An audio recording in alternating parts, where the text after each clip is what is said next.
And we are live. Good evening, Sassenachs.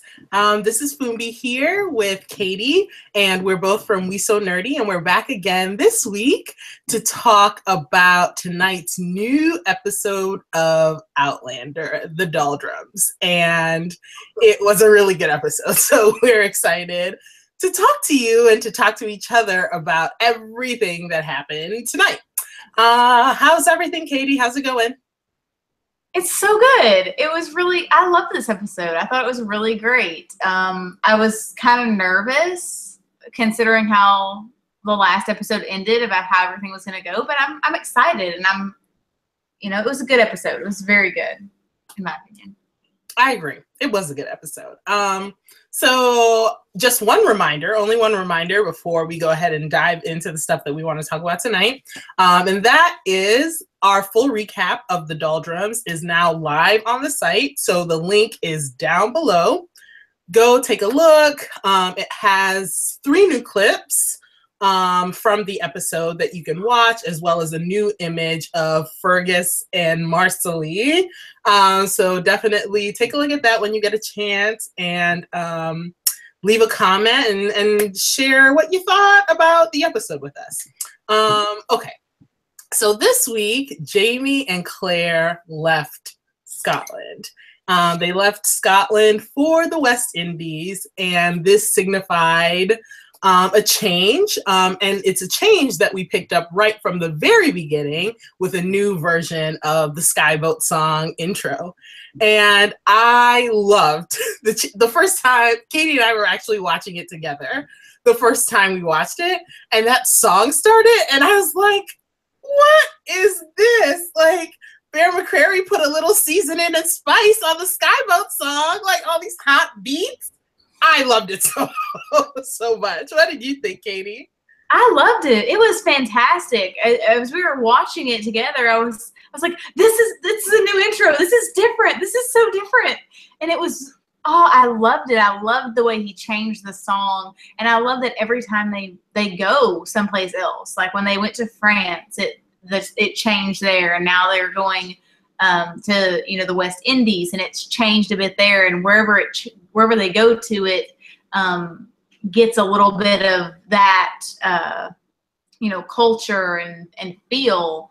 Oh, I love it. I think he's just fantastic. Oh my gosh, I heard those drum beats. Mm-hmm. Like, look at that, sprinkling just a little bit of seasoning. I love it. I really love it. So I hope I actually, sort of given the trajectory of the book, I think that's the intro song we're gonna hear for the rest of the season. Maybe it might change one more time, but I'm not sure. I'm here for it. And we got like new scenes in the intro as well of things that are coming up. So maybe we'll have another discussion to break that down. But I love those new scenes. I was like, there are new things there, and I was looking through them, and instead of Claire running through Scottish, countryside, it's like you said, there's so much to break down there and to think about. There is, and the assumption is that we're gonna get most, if not, we should be seeing all of those scenes in the next, within these last 5 episodes. So that should be coming up soon. Yeah. But Jamie and Claire went to Paris to get help from Cousin Jared, who is always there. Like, he always comes through in the clutch. So we got to give a shout out to Cousin Jared for coming through. Jared Fraser always came through. But I think what I enjoyed most about this, that's not true. There is something that I enjoyed the most about this episode. That is, Jamie and Claire were a highlight for me, but the big highlight for me is someone else that we'll talk about a little bit later. But what I loved about this episode, one of the things I enjoyed, was that Jamie and Claire were really reconnecting with one another. And I thought they were just these, I know Jamie even articulates being worried, right? That, like, for example, when Claire walks in and finds out that Tien Cho is doing acupuncture for him. And he's like, oh, I didn't want to tell you about your ginger tea not working because I didn't want you to take it as a sign that we didn't, that you didn't belong here. And like, so there is this feeling of them trying to get back to each other. But I also thought there were several moments spread out throughout the episode where Jamie and Claire just, like, they were just so in sync, and it was beautiful. So beautiful.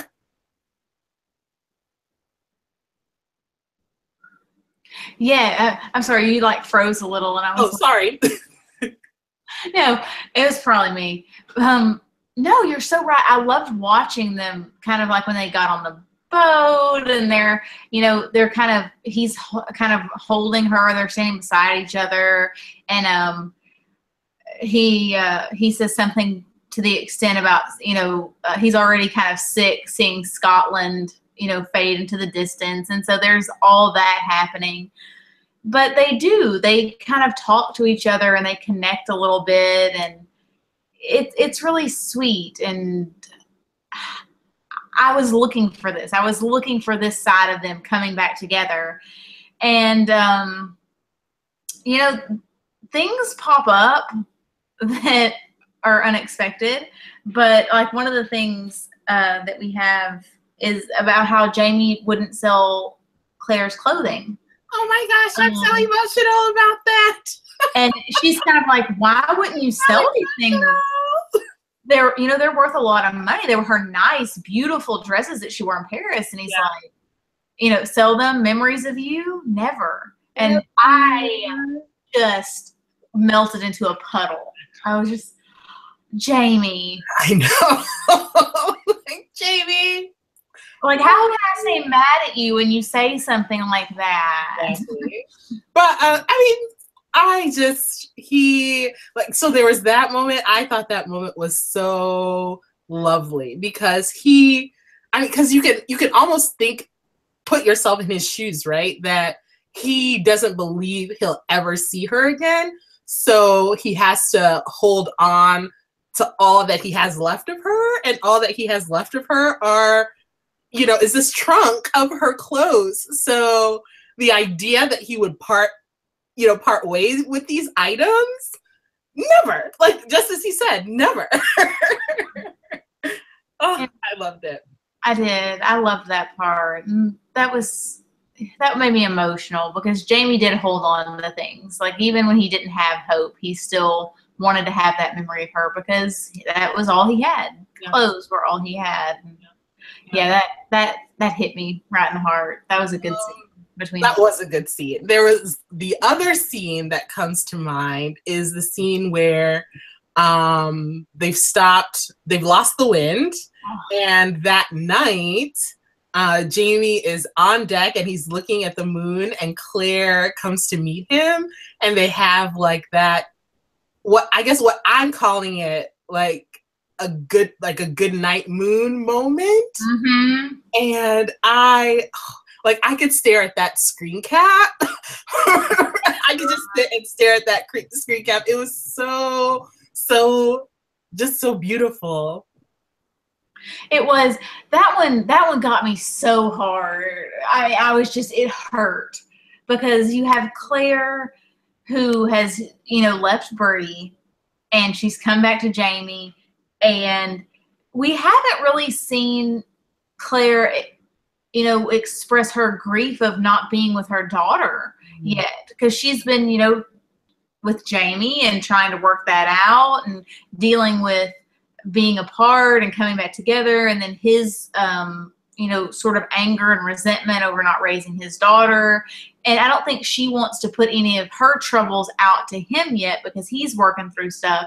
But that moment where she finally gets to be sad, she finally gets to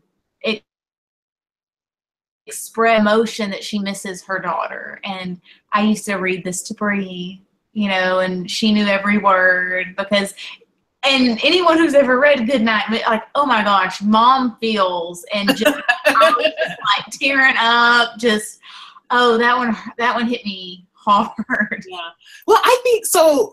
So at the end of last week's episode, First Wife, when Claire and Jamie were standing on that cliff, and Claire was saying, I didn't think it was going to be that hard. I had a life back in Boston. I had friends. I had a job that I loved. I had a house. Like, she says all these things, but she doesn't mention Bree. So like, you kind of side eye it a little bit. You're like, if you were ever going to go back to Boston, it would be for your kid, right? So I completely agree that this moment was essential, because I think it is that we are celebrating Jamie and Claire being together again, but Bree, the thought of Bree is always there too. Like, she's always in that space as well. So I like that Claire acknowledged that tonight, and that we all got to acknowledge that tonight. Yes, and yeah, everything you said, seriously, it was so nice to have a moment where it wasn't about who got to see Bree and who didn't get to see Bree and anything like that. It was just a really nice moment where Bree is a part of them. Yeah. And they got to have that moment. Yeah. And they got to talk about sort of the moon itself, because remember the last episode before Claire leaves, astronauts just walked on the moon, right? And she was staring at the moon, right? When she finally sort of made the decision for herself that she was going to try to go back. So it's to have, it's not necessarily a full circle moment, but it's definitely sort of a second, like a callback to that previous moment, that here they are. He thinks that, there's a man in the moon, and she's like, no, these are, science. I've seen photographs. These are craters. So that is great too. And that's the thing, right? Like, Claire is always, what I like is that Jamie is always open to sort of learning modern things. Like, it's almost like these things don't faze him. Like, when Claire's like, yeah, there's a moon. It's actually really far away. There are craters. There's nothing there. Or when she's like, yeah, I've been inoculated. Or here is, just all sorts of these modern things that he just takes with a grain of salt and keeps it moving. Like, even like the word fizzles. It's like, I don't know what a fizzles is, but I guess I know what you're talking about. So I like that Jamie just sort of rolls with Claire's modernity. Yeah, he's just like, okay, I get that. That's fine. And when she says it'll fizzle out, he's like, I'm not sure what fizzle means, but I kind of get what you're saying. Yeah, I think I get what you're saying. So let's hope it fizzles out. Fizzle. And then, of course, Jamie Fraser, King of Men. The King of Men. I've been waiting for that line. I've been waiting for it. And, of course, it comes, like, Jamie swooned me in this episode, but you know what? Claire swooned me quite a bit, too. Like, I was looking at Claire like, you are saying some things that are knocking me off my feet too. Like, just Jamie and Claire this entire episode had me feeling lots of things. But absolutely, that scene in particular, where he does get really sweet. So it's, they're sort of like post-coital. Yeah. Really good. Talking about themselves and their situation. He's looking at the gray in her hair, and he calls it like it's like silver moonlight or something. And then Claire is like, how could I not love a man who says such things? If you were to say that in the 20th century, you would be the king of all men. It's like, yes. I'm in the 21st century, and Jamie is the king of all men. Exactly. I was like, Jamie Fraser is in the 20th century and the 21st century. James Alexander Malcolm Kent. M.Z. Fraser, the king of men. No, I love that. And again, they were able to still connect, right? Or they were able to get back to, they were in sync with one another. They were on the same wavelength with one another. And I mean, I think for me, I think Jamie says it best when he says, no matter what troubles happen around us, Cessna, what is between us never changes. And I mean, I said this last week as well, right? Like, that is why I'm here for Outlander. I'm here for Outlander because everything, if it can possibly happen, it will happen to Jamie and Claire. But when it's all said and done, at the end of the day, Jamie and Claire will be together and Jamie and Claire will be in love. So that is what keeps me hanging on to Outlander in the books. This is why I'm here for Outlander. So to hear Jamie articulate that, it's his truth, it's Claire's truth, and it's my truth. And I love it so much. I know. That's what I love. I like love stories like that, where it's, you know that they're solid. And so if they're solid and their relationship is solid, everything else around it that happens, we can get through that because we know that the center it's strong. Yeah. And so that's why I can get through all of these horribly angsty things that happen because they're strong. Angsty things. Ugh. Well, what do you want to talk about? Like, where do you want to go next? Because I think, so I tweeted, I was live tweeting today and I published the recap. And I was like, Jamie and Claire reconnect as they sail to the West Indies, but their trip is complicated by surprises, superstitions, and sickness. So which of those three S's do you want to talk about? Well, let's just start with the first one, surprises, because that's what we find on the boat first. No, Katie, go ahead. I'm talking too much. Go ahead. No, you're not. No, it just, the casting of Marsali. I think that's how you pronounce it. Leary Jr. Because he looks so much like her every time she pops up. Sounds like her too. And she sounds like her. Every time she pops up, I'm like, what is she doing on the boat? And then I'm like, okay. And then I'm Fergus. Fergus, are you serious? Yeah. And he's like, yeah, we're married. You're like, what? Well, see, so before they even got on the boat, when Leslie and Hayes, the two of Jamie's associates that he met in prison, they know. So they, of course, like, you could tell they were talking to each other, right? And they were like, I think Hayes almost gave it away, but Leslie was like, no, Fergus just brought some of your things, right? So you could tell that there was something that they were hiding. And mind you, Fergus doesn't even show his face until they've already set sail. You mean to tell me Fergus couldn't come say hi to me lord and me lady before they set off? No, Fergus, he was being tricky. Oh, hell no. Fergus is sitting there going, we are not going to show our face until they can't turn around again, because if he sees you before we leave this area, we're off this boat so fast that we won't be able to blink. But he waits and Fergus shows up, and at first you don't see her because, like, she's blocked in the screen. You see Fergus, but Marsali is blocked by Claire, like by Claire's, I guess Claire's facing her, so we see Claire's back. We don't get to see Marsali until sort of the camera shifts, and you're just like, I know, I'm so shocked.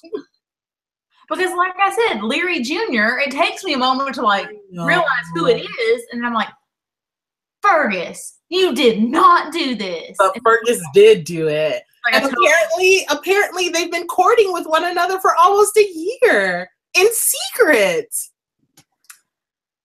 I have no word. I mean, I love Fergus. He's a sweetheart, but you know, we all make decisions, and I know that apparently she's maybe not be as bad as she is down the line somewhere. Katie, your shade is like your shade is reminding me of Marsali's shade. Because So I know the things that Marsali is saying, I would never tolerate from Leary. Like if anyone else said that stuff to Claire, I would be like, she could be the Jonah. You could toss her off the ship. She's the Jonah. You could toss her off. But for Marsali, it makes me chuckle a little bit because I don't know. For some reason, I just can't be mad at her. Like her shade makes me laugh. And I guess I can't explain it more than that. More than that. But I thought it was hilarious. And she was really, really, really mean to Claire. Yeah, she's like, well, I mean, she's a child. And she's grown up. And I imagine that she's grown up maybe hearing about Claire from Leary, and that probably has colored her view of Claire. And so all of these things that she's saying do reflect that. And also Claire popping back up has turned their lives upside down, has caused these issues. So I can understand where she's coming from in that direction. Yeah. And I get that Claire's going to be like, you know what? I've dealt with a teenage daughter before. I've dealt with this attitude. I've dealt with this nonsense. Yeah. So guess what? I guess the big whore needs the bed then. Oh my God. When Leary was like, what did Leary say? She was like, well, Daddy might think you're a white witch, but I still think you're what do you say? Daddy might think you're a wise woman, but I still think you're a whore. And you're just like, whoa. But you're right. Like Claire's like been there, done that. You think I can't handle you after handling Bree? So yeah, the big whore is gonna go ahead and take the bed. Thank you. And I'm gonna go to bed. Thank you. Yeah, she's like, I raised a daughter in the 50s and 60s, and asked Jamie about Bree's bikini. Yeah. Okay, I've been there. I've done that. Good point. You take the little bed then. Yeah, I can handle. But see, the thing is that. But like I so much I want to say. I like Marsali. I do.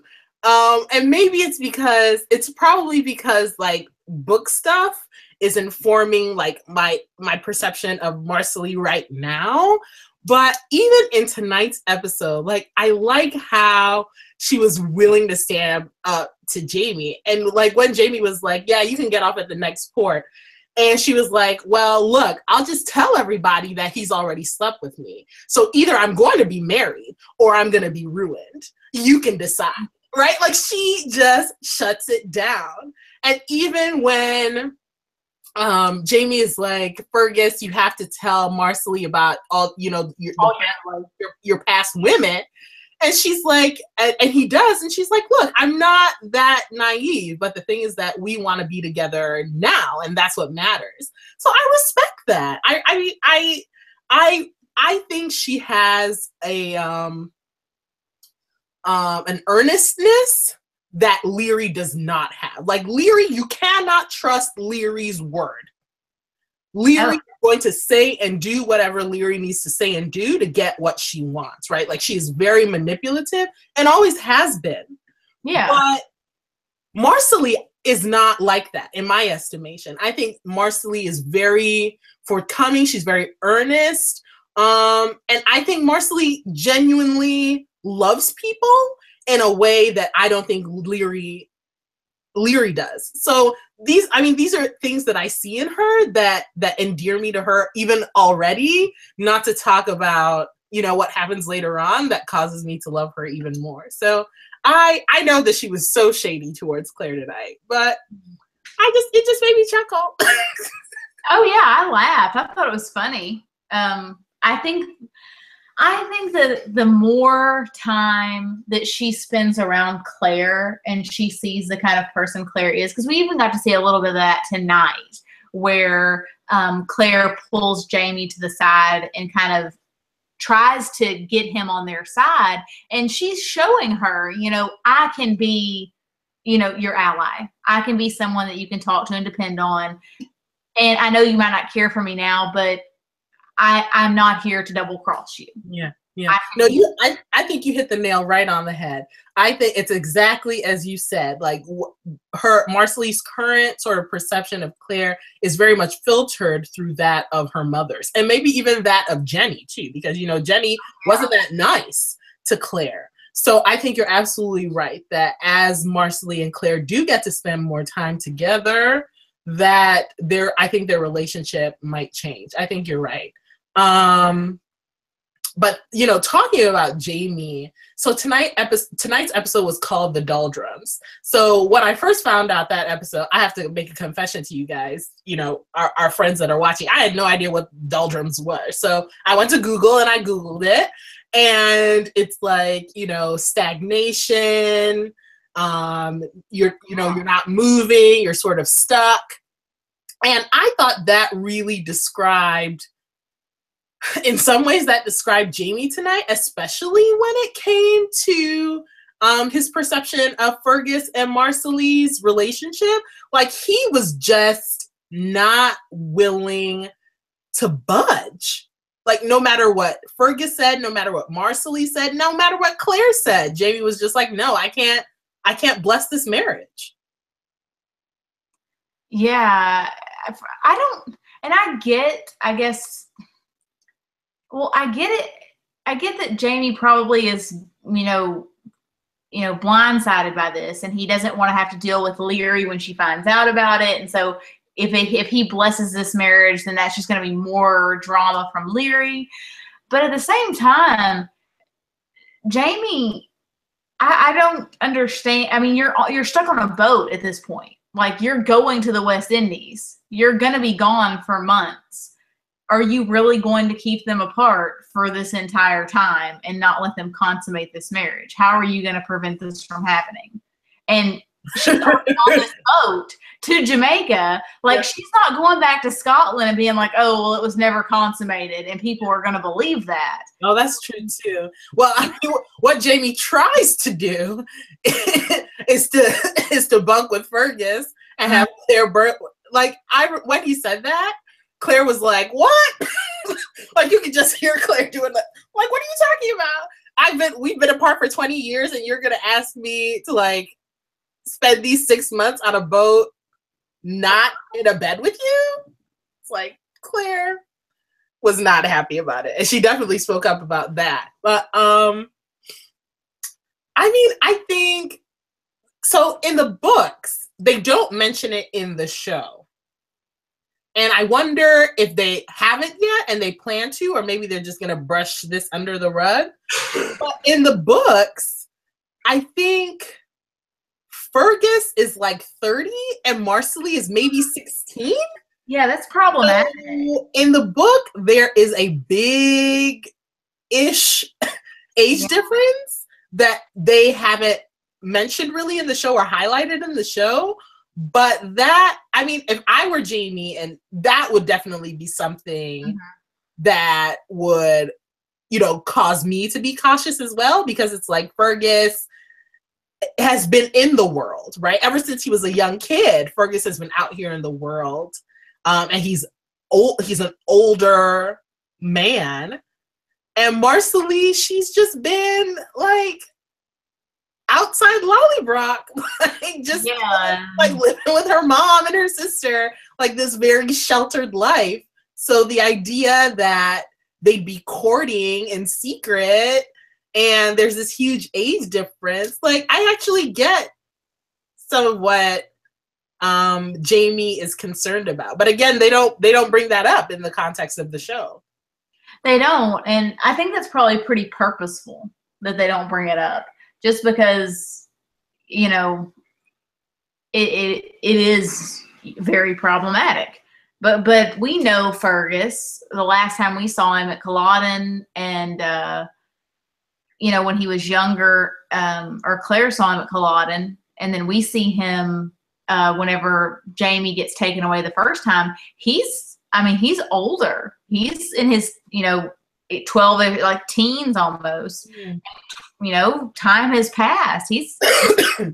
He may look young and baby faced, but he is, at least 30. Yeah. a younger girl, and he's been, you know, picking pockets and stealing things since he was a kid on the streets of Paris. He's got some experience behind him that she doesn't understand. And she may say it doesn't matter, and she may accept him for who he is, but at some point, that I think that experience difference is going to be an issue, because it can't not be an issue. Yeah. And that's what Claire keeps coming back to. That's why that's exactly what you said is exactly what Claire says to Jamie, right? That it's, I mean, if you they've overestimated, like what Claire is saying is sort of they've overestimated how in love they claim to be. And they don't really know what it's like to swear to love someone for the rest of your life and to be in this relationship for the rest of your life. And that eventually, yes, those differences between them, they'll realize it. And perhaps Jamie doesn't have to try that hard to keep them apart, because the process of them spending time together, maybe that is what will pull them apart, perhaps. Yeah, and you know, I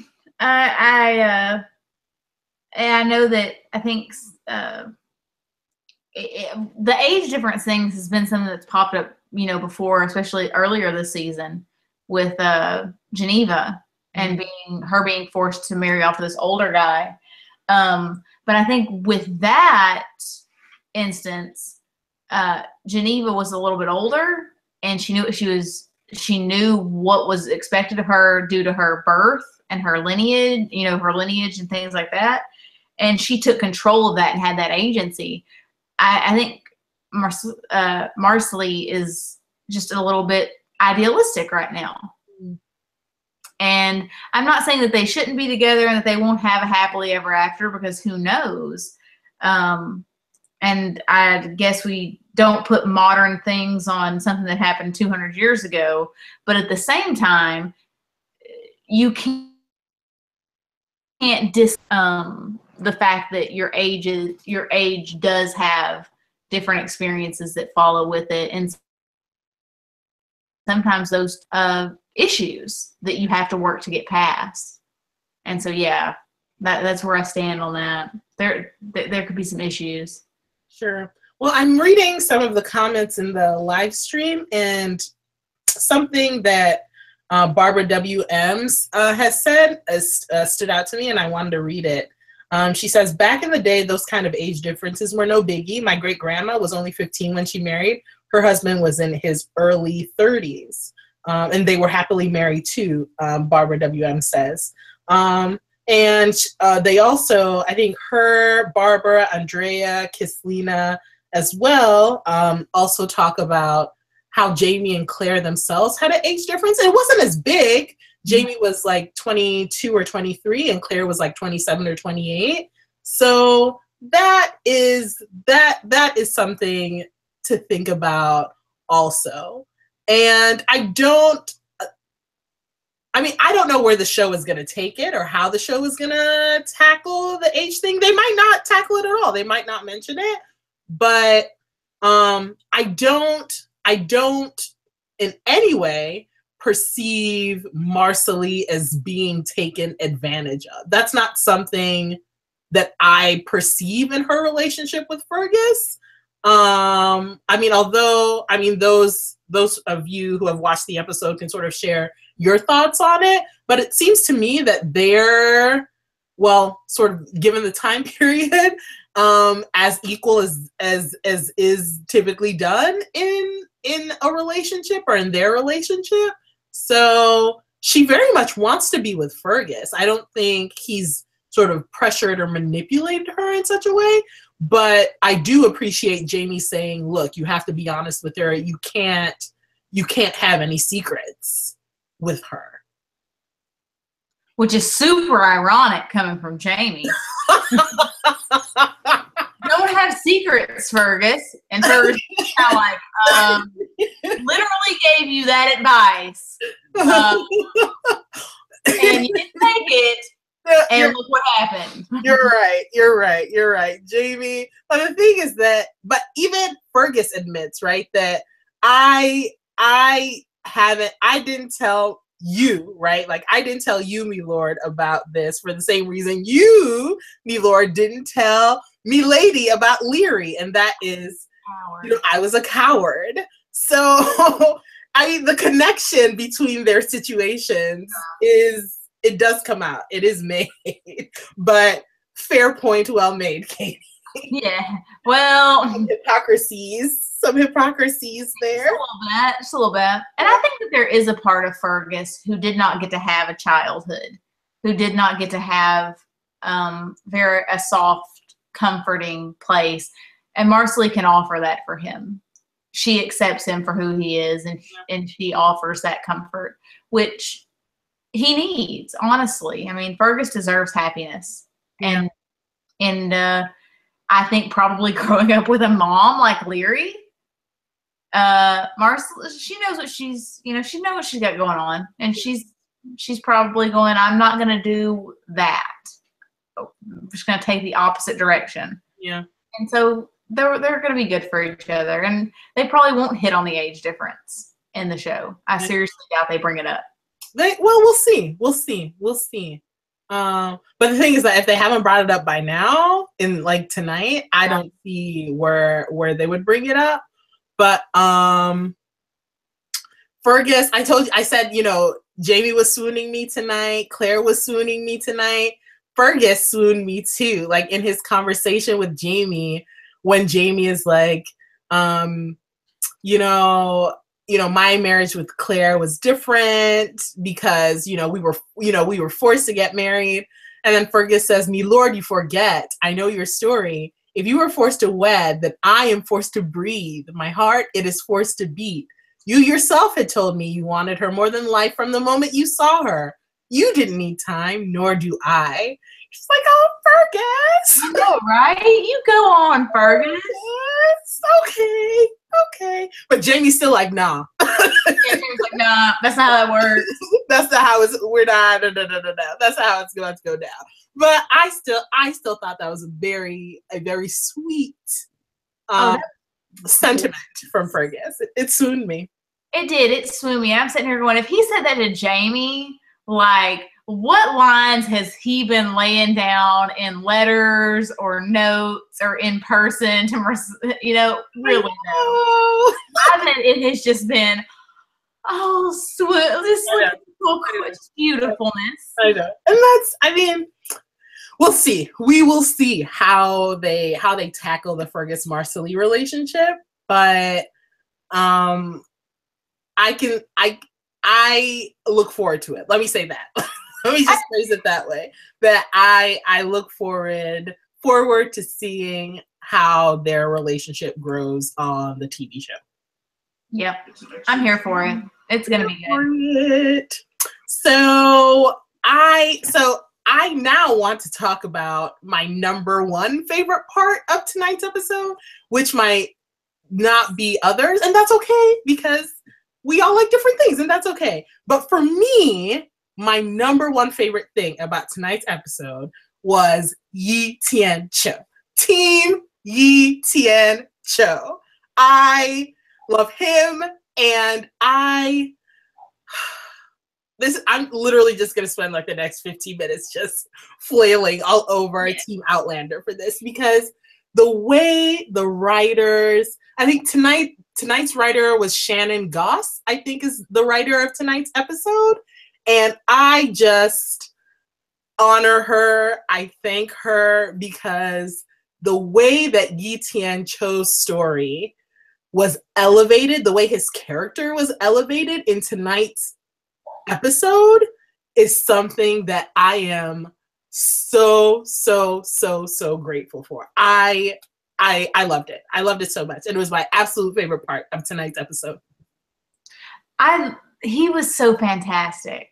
And I've really loved how he and Claire's relationship is, they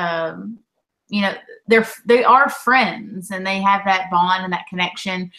And I'm not going to lie, for a while there, I was very concerned for him because he kept sort of like riding on the boat and in the water, and they were looking for the Jonah and trying to figure out how they could get and I was so worried that they were going to start like pointing at him, and that scared me to death. Oh, I like that connection you made, like the connection of him like writing his story or writing his poem in the water on the deck and it disappearing, and that potentially meaning that he himself would eventually disappear. I love that connection you made. Oh gosh, yes, I totally, whenever we were watching it the first time, that hit me at once, and I remember texting you that because I was so scared that they were going to make him the Jonah, and like all this writing that he was doing and it was disappearing, and him telling Claire, once I tell you my story, it'll be, it'll be gone, it'll disappear. I was like, oh no, don't do this. And then he starts telling his story, and I was like, oh, yeah, what's happening? And I just freaked out. Yeah. Well, so again, I have so much I want to say, but go. I thought it was so important for us to see some of the racism that Tien Cho has been dealing with and see it sort of up close and personal in Tien Cho's interaction with the other members of the crew. Because just as you said, right, that there were several crew members who automatically wanted to name Tien Cho the Jonah, right? And they wanted to essentially scapegoat him and take that out on him. And even sort of I'm thinking about when he was practicing acupuncture on Jamie, and Jamie sort of runs on the deck. I was like, he still has the needles or the pins, in his face.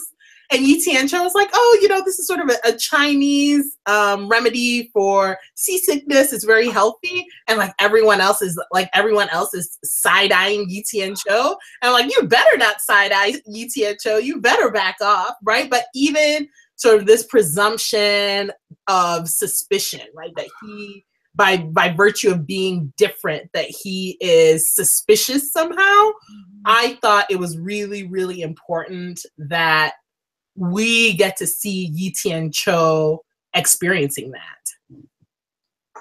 I was worried for him when Jamie ran out on the deck with because my first thought was, okay, we need to get those off your face first. We need to pretend that none of this ever happened, because they're so superstitious. Like, you touch the horseshoe, whatever you do, make sure you do it. And then you've got Tien Cho, who is different. He is not like them, and he is the one that they could absolutely just go ahead and say, it's you. Yeah. You are the one who's causing all of this. And I was worried for him. I was so worried. I was too. But the thing is that, to me, Tien Cho was the hero of the day, the hero of the night, the hero of the episode.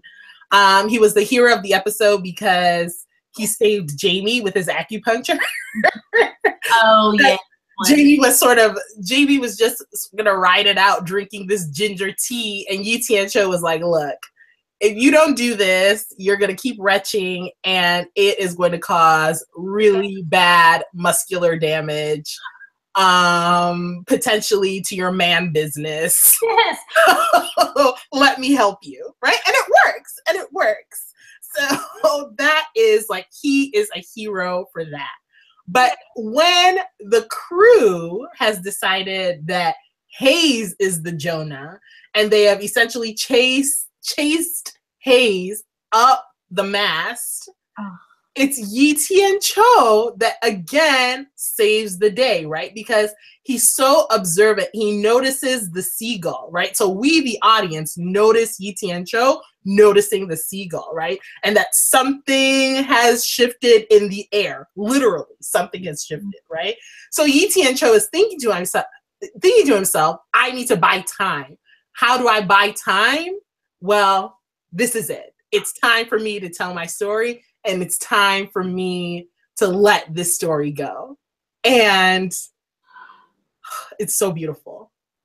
It really is. I feel like anything that I say about it is not going to live up to just the beauty of that of that story and that monologue, Yeah. because he did it so well. And the whole time, you understand that it means so much to him. Yeah. And that this is something that he's held on to, that has been his story, that has been his journey. And he gives it away. He shares it to save this man's life. Yeah. Who would have just as easily named him the Jonah and thrown him overboard without a second thought. Thank you. But he gives his story to save a man who probably wouldn't have felt the same. And there's who dies who tells your story? Oh gosh. That's what I was thinking. I was writing my recap, and I texted you, Katie, and I was like, so I got to the part with Tien Cho telling his story, and I was like, I don't have this is too beautiful. Yeah, I don't have the words to write this part in the recap. Anything I write is going to be, it's not going to be good enough. So I was like, please let Stars release a clip of the full monologue that we could just put in the recap. Because anything I write isn't going to be good enough. It was just that beautiful. And as I was writing the recap, I was like, who lives, who dies, who tells your story? Like, that's like, I was getting those feels. Plus, we were already talking about Hamilton stuff yesterday. Yes, we were. Not to take us in another direction, but I was already in my Hamilton feelings, and then Tien Cho's experience as well. But I think for me, what stood out most, I think sort of the summary point of Tien Cho's story was when he says, by not surrendering my manhood, I have lost all else. Honor, livelihood, country. Sometimes I think not worth it. And that is Tien Cho's experience in Scotland. And I thought it was so, so, so important. Because this is not the context. I mean, it's essentially the same story from the book. I mean, practically word for word taken from the book, but it's a completely different context. I hope those who are our friends who are watching, I hope you'll correct me if I'm wrong, but I believe Tien Cho tells his story. It's sort of at nighttime, and they're like all the crew, it's sort of like downtime, and they're just sharing stories, and they're sharing like jokes, and they're sharing drinks. And I think it's in that context that Tien Cho tells his story, and the crew get offended. And they take offense to it because they're like, what do you mean Scotland isn't good enough? What do you mean our women? I think that's in particular as well. Like when Tien Cho says that, Scottish women, don't have grace. Scottish women are like bears and things like that. I think the crewmen take it as offense. And several of the crew, I recall, actually apologized to Claire, and they're like, I don't know what he's talking about. We think you're the epitome of woman, right? So they apologize to Claire sort of on Tien Cho's behalf. And they're like, oh, he's just drunk and he's babbling on. So it's a different context, right? So yeah, in the book, Tien Cho tells his story, but it's not treated with any sort of dignity. And that is not at all the case in the TV show. I mean, as you said, Katie, he tells his story to save a man's life, but it's also so much more than that, right? He's giving essentially these white people an insight into the way that he's had to live, the way he's had to be ostracized ever since he's arrived in Scotland. And, the things that he was celebrated for in China, he isn't in Scotland, right? So the poetry that elevated him to this position that he was noticed by the emperor's wife and was invited to join the emperor's household are nothing but scratchings to people in Scotland. His words are nothing but, they're meaningless in Scotland. And he loves women, and he goes on and on about all the things he loves about women. Right? But here in Scotland, he says, even the lowliest whore thinks I'm a worm and wouldn't lie with me, right? So this was, I thought it was really, really, really important for these white people to understand these are the consequences of your racism, right? Is that, a real man who is a celebrated individual, a caring individual, is ostracized.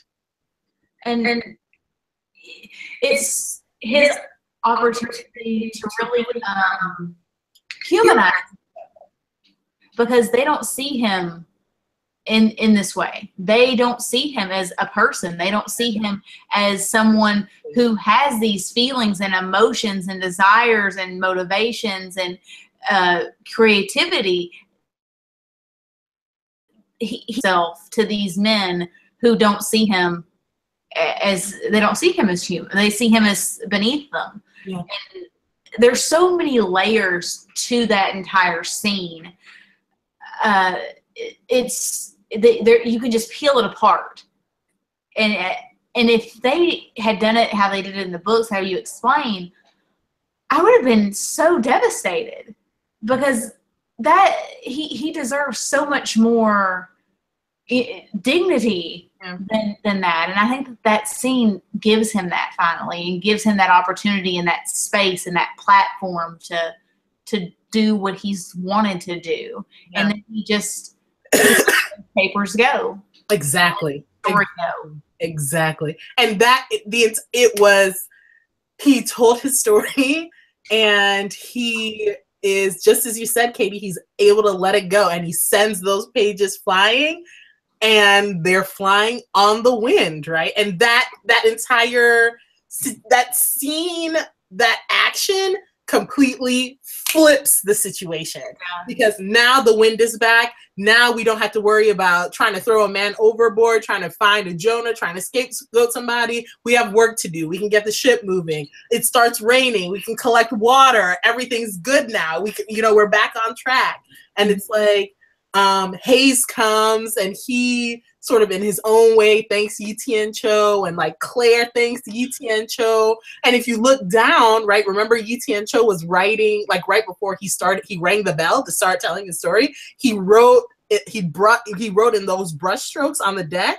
And if you look, as Claire and Jamie sort of go their own way and Tien Cho goes his own way, you look down on the deck, and those brushstrokes are still there. They didn't disappear this time. And you're just like, thank you, Tien Cho. And thank you, Shannon Goss. And thank you, Team Outlander, because I can't. Katie, because I've been saying this to Katie. Yeah. Like, Katie, I'm so concerned, especially as we begin this journey to the West Indies. We're dealing with people of color. We're dealing with people of African descent. We're dealing with Native Americans. We're dealing with various indigenous peoples. And I was really, really concerned, and I have been concerned with the portrayals in the books and the ways in which, and I'll just be blunt. I'll be honest. And this is how I phrased it to Katie. I was like, I don't know if Team Outlander, if these set of writers are the writers who want to take this on, right? I mean, there's certain shows that you look at, like Underground, right, that they are here to tackle these issues on race, right? And they're going to talk about race in a real way, but they're going to do it with respect. And I was like, no disrespect to Outlander. I think Team Outlander wants to produce a fantastic product, but I don't know if Team Outlander is here to sort of delve into these issues of representation, especially as it relates to people of color.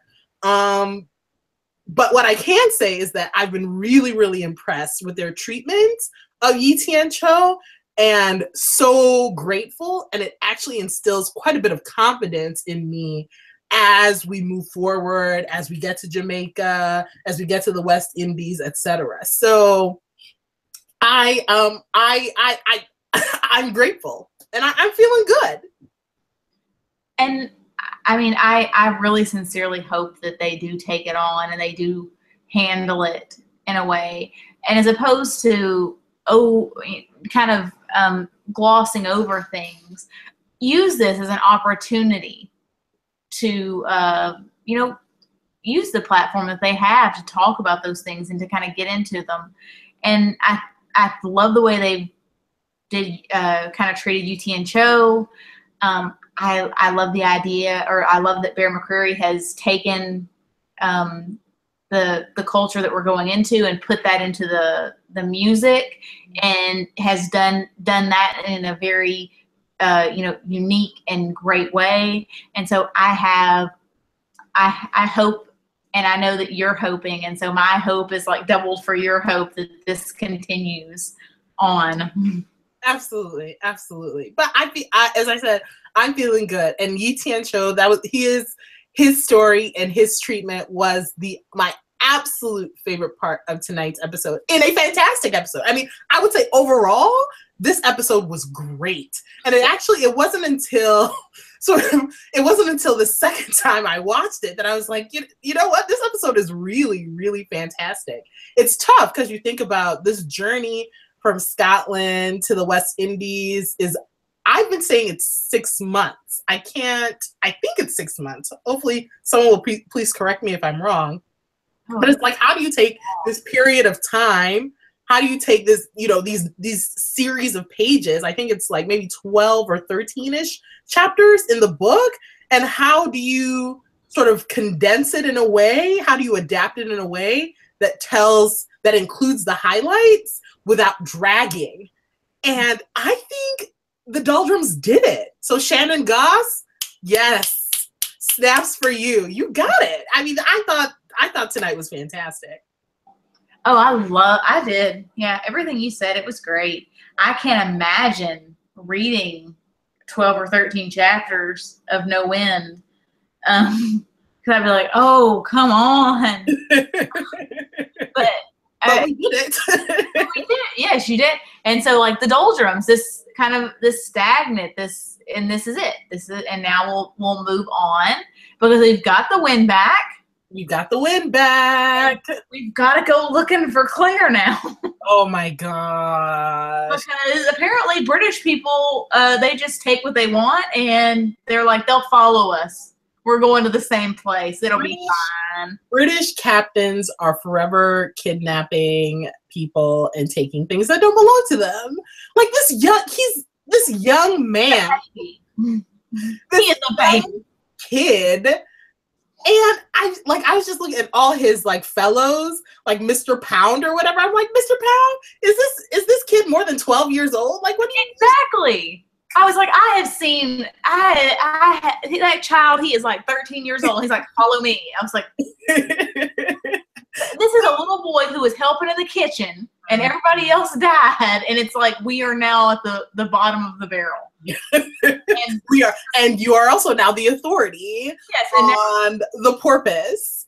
But you think about Claire, right? Claire and her oath. And we come back to this again, right? It was Claire and her oath that got them into a little bit of a situation with John Barton at the brothel. It was Claire and her Hippocratic oath that caused her to meet, oh gosh, what are the names? I can't remember the brother and the sister in Edinburgh. I can't remember their names. I can't either. I can't remember their names, right? But and now it's Claire's Hippocratic oath that causes her to leave the Artemis to go to the porpoise, and she's like, I'm just gonna stay for a little bit, and I'm just gonna help you get organized, but then I'm gonna leave. And then they were like, oh no. Leonard is like, that you thought that was how it was gonna go down, but I'm gonna tell you what. We're just gonna be on our way, and they'll meet you in Jamaica. Yeah.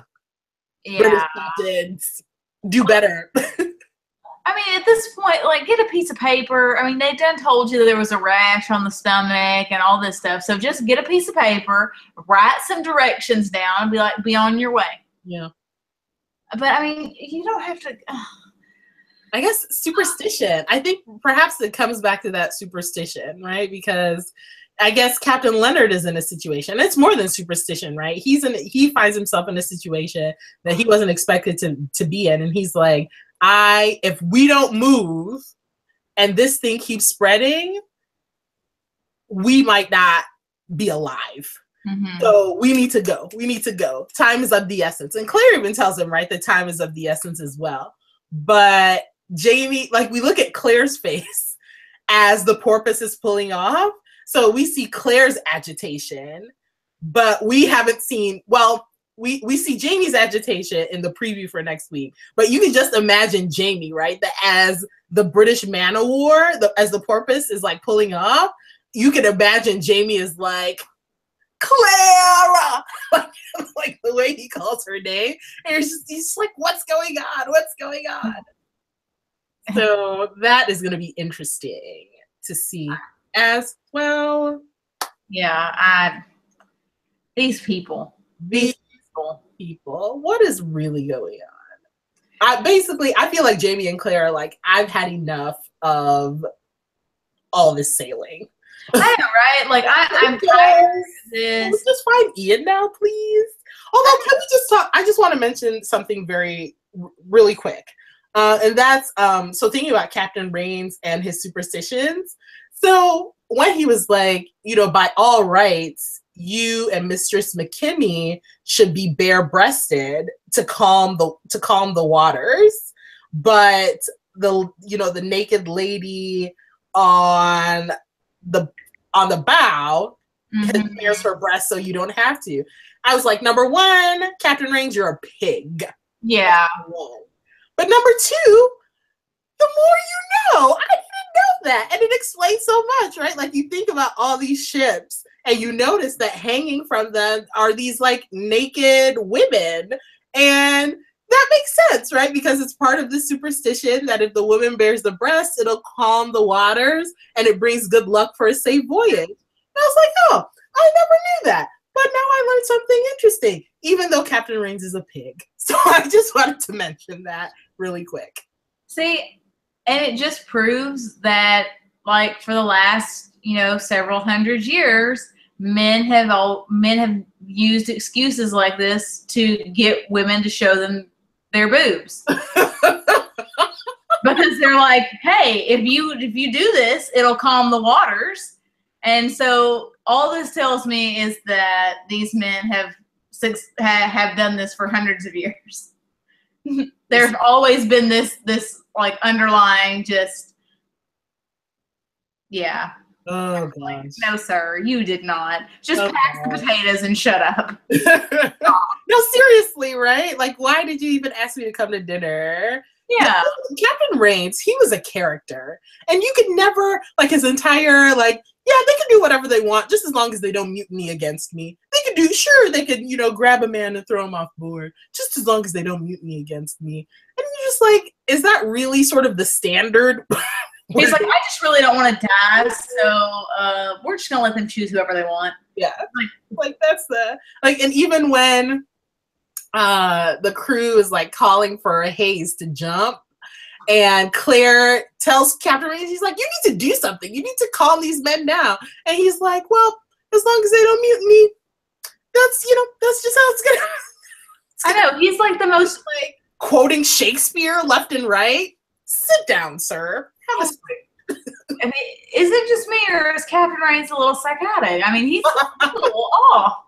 Like, he's just like, let's have dinner. You should walk around bare-breasted and calm the storm. But it's cool because we got this carving on the front of the ship that does it for you. And he's like, let me quote some Shakespeare to you. And she's like, yeah, okay. I know. I think next week things get pretty tense between Jamie and Captain Rains too next week. But that's just the thing. Like, we just need to be done with Captain Rains. I actually don't want to see him ever again in my life. Yeah, let's just move on now. I'm good here. Let's just get to Jamaica, find Ian, because we need to find Ian. And we need to let Jenny know that Ian's safe. Yeah. Although Cousin Jared was so funny. When Cousin Jared was like, as long as Ian doesn't mouth off, they won't kill him. They'll just sell him when they get to Jamaica. And it's like, Jared, that's really... That's sort of the silver lining here, so to speak. If Ian doesn't mouth off, they'll just keep him and sell him for £30 once they get to port. Like, okay, if that's what Jared has to tell himself. Yeah, calm down. He'll be fine. He just doesn't mouth off. They'll just sell him. He'll be fine. And it's also like, have you met Wee Ian? Yeah, like not mouth off. Child. Like, this is not gonna go well. And you're not being comforting, Jared. I know. Oh gosh. Well, Team Tien Cho. I have to say that one more time. Team Tien Cho. He was a total MVP. He was. If we're picking MVPs, he's if we're picking MVPs, tonight's writer, Shannon Goss, is my MVP, followed very, very closely, perhaps even a little bit of tie, with Tien Cho. Yes. Because I thought fabulous. So that's all I have, Katie. Do you have anything else? No, that's all I had. I mean, he was my favorite part too. Yeah. It was a good episode all around. Yes, it was. Tonight was a great episode. The Doldrums was well done. So there's only 4 more episodes left in the season. Wow. And that I remember begging for season 3 to start, and now we're already over halfway done with season 3. We got 4 more episodes left. It's going to take us into December, and then that's it. So remember last week we said things are just going to pick up? Yeah. That's absolutely the case. Like we're just going to keep it moving.